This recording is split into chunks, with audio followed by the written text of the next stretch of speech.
Hello, ladies and gentlemen. Tell me, are you a weeping angel? Because I can't take my eyes off you. Ladies and gentlemen, today we're going to go ahead and take a look at Doctor Who Don't Blink from Gale Force 9.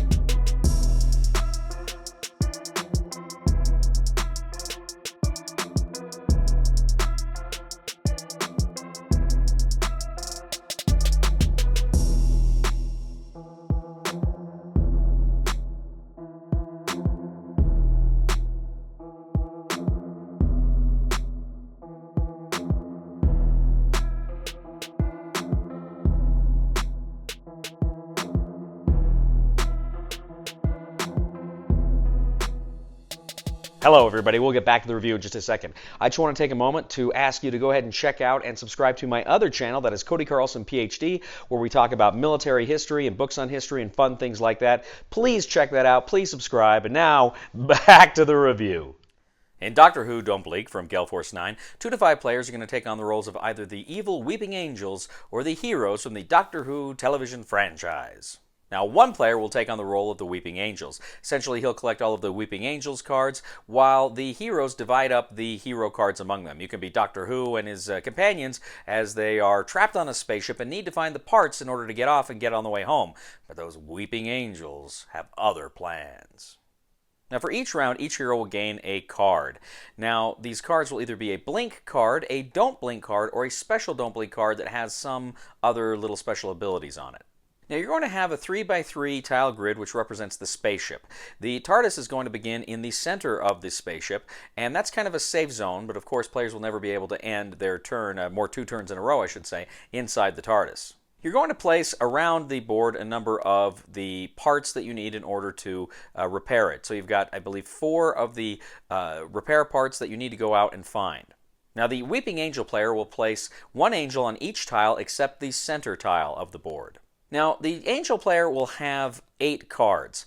Now, these 8 cards are numbered 1 through 8, and they correspond to the various standees on the board 1 through 8.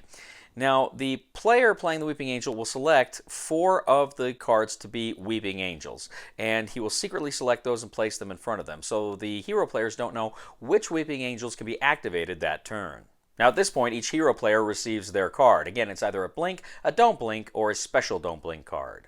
After the Weeping Angels player has selected which angels he will be using that turn, the heroes can go. Now, each hero can move 6 spaces. They can go ahead and move 6 spaces, including diagonal, throughout the board, but they, of course, have to mind the walls, and they can only move through the various doorways. Once they complete their turn, they have to set their direction.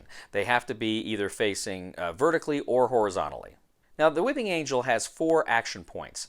That player can go ahead and activate one of his Weeping Angels and move them up to 9 spaces. They can also catch the attention of one of the heroes. If they move, they can force that player to kind of move his orientation so that angel is now in his line of sight. In that case, the angel must stop their movement. Now, if they can sneak up on a hero and the hero is adjacent to them, they can actually capture that hero. But critically, if an angel is in the line of sight of one of the heroes, they can choose, the player can choose to spend an action point to check one of the cards. Now, if the card says don't blink, that's it. There's nothing they can do. But if it says blink, then the angel can continue and perhaps capture that hero. Now, if one of the heroes plays a special action card, it says specifically what they can do, their special action that they can do on their turn. But then they must turn over that card, give the card to the Weeping Angel player, and there's also special text for the Weeping Angel player and special things he can do on his turn. Now, at this point, the players are going to retrieve all of the cards, the blink cards. Any of the don't blink cards that were played, if they were revealed, they're out of the game. Otherwise, the rest of them go back into the pile, and you can determine who's going to get what on the next turn. Now, the heroes win if they can successfully return all 4 of the repair parts to the TARDIS, and the Angel player wins if they can successfully eliminate and capture all 4 of the heroes. Whichever players meet their objective win! Doctor Who, don't blink! So that is basically it. There's a little bit more going on, but that covers the basics here. Now, again, I've said this before. I'm not a big Doctor Who fan. In fact, I remember I saw some of like the 70s episodes when I was a kid, but I don't know that I've watched an entire episode of the more recent iteration of the series. I've heard lately it's not been that good, but I heard early on when it first started, for the first few seasons, it was quite good. Like the David Tennant era and the Matt Smith era, I hear are really fun stuff. So I don't know. Maybe at some point I'll go back and I'll watch some of those episodes. We'll see. But I got to be honest. Zach loved this show. He thought it was fantastic, and he told me that after he saw the Weeping Angels episode, I guess there were two, and he said after he saw the first one, he was just like, Cody, you got to watch this. You got to watch this. It's like a horror movie. You got to watch it. And I never have. And I keep thinking maybe I should just go back and watch that. And then I guess there was a second one too that he liked, but he didn't like as well as the first one. But he just went on and on about it. Like it was one of the best pieces of TV he'd ever seen. He loved it. And so I thought he'd get a real big kick out of playing this game. So actually, I went back to Salt Lake a few weeks ago. I took this game down with me, and Zach and Aaron and I played this game. Zach played the Weeping Angels, and Aaron and I were the characters. And so the game itself has not coming at it through the love of the theme or the episode, but just playing the game on its merits. The game is a puzzle, right? It's a puzzle. How do you get to the parts without activating without the angels triggering you, right? Without the angels kidnapping you. And there's an element of bluff and double bluff here because the angel player, the Weeping Angel player, has to select which ones he's going to activate. So you're kind of thinking, if you're the hero, where am I going to go? What am I going to do? Which ones is he activating? Which ones do I think he's going to play? So there's really kind of a contest of wills, in a sense, here between the hero characters and the Weeping Angel player. And that's kind of an interesting aspect of the game. Mechanically, it's a very simple game, right? You move, and then you rotate yourself in certain directions. The player's trying to draw your attention. He's trying to sneak up on you. And then you've got those blink and don't blink cards, which, there's a tension there because you're obviously you're inclined to just give yourself the don't blink cards, but there's only so many of them, and sooner or later you're going to run out of them, and you're going to run out of them. And it's really a question of, do I think I can risk it? Do I think he's not going to activate these particular angels? Do I think I can get this guy to a place where he needs to go? But of course the problem is, if you're approaching those repair parts, he's going to probably activate angels that are closer to that character. So there's, like I said, there's a dynamic there that's interesting. There's some tension there that's interesting. The game, of course, is very difficult for the human players, for Doctor Who and his friends, because the Weeping Angel player has a lot of options. Those angels move 9 spaces. Your characters can only move 6. So you can always be outrun, of course, until they see you. The Weeping Angel player is limited, though. He's limited because he's only got the 4 action points. He's limited to movement, to trying to look at a don't blink card, or a blink card. And, so he's kind of limited in and of himself with the things he can do. But nevertheless, over time, the advantages of the Weeping Angels player, I think, are going to kind of steadily build, while any advantages that the heroes have kind of steadily dwindle.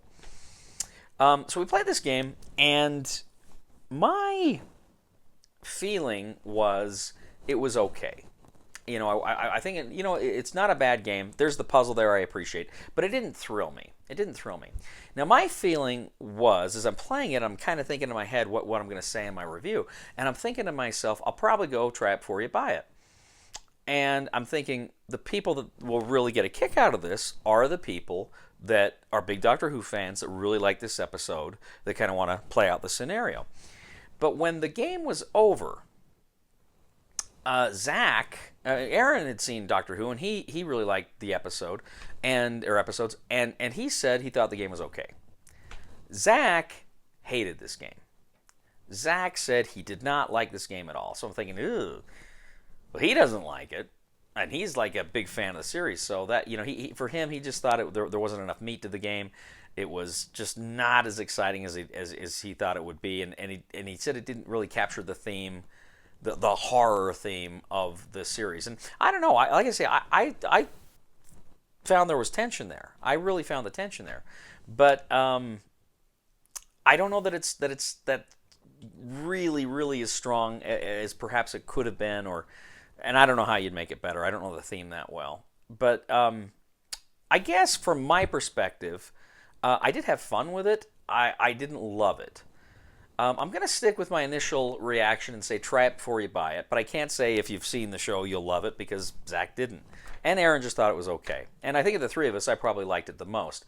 But having said that, again, didn't love it. So recommendation for the discriminating gamer is, I guess if you're looking for something, kind of short and sweet that has a bluff, double bluff kind of element to it, I think you might get a kick out of this one. So try it before you buy it. Thank you once again for joining us today on The Discriminating Gamer. As always, we ask you to please leave a comment for us on YouTube, on Board Game Geek, on our Facebook page, or on thediscriminatinggamer.com. We'd ask you to please like us on Facebook, subscribe to us on YouTube, and follow us on Twitter. And I ask you, ladies and gentlemen, also to check out my other channel, that is Cody Carlson, PhD, where we talk about books on history, military history, fun things like that. Please check it out, please subscribe, and please give a thumb to this video on Board Game Geek if you've enjoyed it. That helps us out a lot as well. I gotta tell you, I'm playing this game, and I'm thinking to myself, what would happen if Weeping Angels actually look directly at Medusa? Please somebody help me on my feet again.